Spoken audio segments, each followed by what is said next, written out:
मधुबनी जिले के बासोपट्टी थाना क्षेत्र के हत्थापुर परसा पंचायत के वार्ड संख्या 6 में बीती रात अज्ञात चोरों ने 2 घरों को निशाना बनाकर चोरी की घटना को अंजाम दिया है।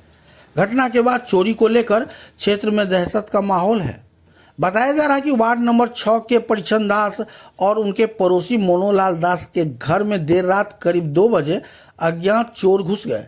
उस समय घर के सभी सदस्य सोए हुए थे। चोरों ने घर में रखे सामानों की तलाश की और चोरी की वारदात को अंजाम दिया। सुबह जब परिवार के लोगों की नींद खुली तो घर में सामान बिखरा पड़ा मिला। परिछन दास के घर में पेटी में रखा कपड़ों को चोरों ने बाहर निकालकर इधर उधर फेंक दिया था। इसके बाद पीड़ित परिवार ने घटना की सूचना पुलिस को दी।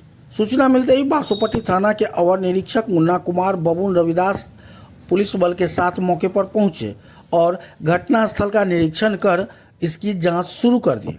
पुलिस आसपास के लोगों से पूछताछ कर मामले की जानकारी जुटाने में लगी रही।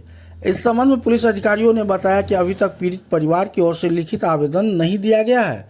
आवेदन मिलने के बाद चोरों के विरुद्ध प्राथमिकी दर्ज कर कानूनी कार्रवाई की जाएगी।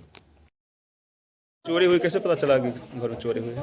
पेटी खोले चलिए तो हम जानलिए तो हम कोई सुरेश भी आए हम उठ कर खड़ा भेलिए तो देखलिए मुँह ढकने है तब कोई चोर है तब उठलिए तो उ ठड़ा भ गलिए चक्कू हमरा देखा दिलक कोई तो चुप तो कतो जो तोरा मार दो। आप उसको पहचाने नहीं कौन था? नहीं पहचान। मुंह झांपा भी था कैसे खोला हुआ? काला कपड़ा से मुँह ढकने चले। काला कपड़ा से 3 आदमी चले वो हम सुते घर में एगो हमर मम्मी पास सुते घर में कोई बरंडा पर चले बैठे। यानी कुल 3 गो रूम में चोरी हुआ है।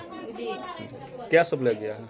3 गो बक्सा एगो एटाइस है सोना चांदी सब कुछ। इसमें क्या क्या रखा था बॉक्स में?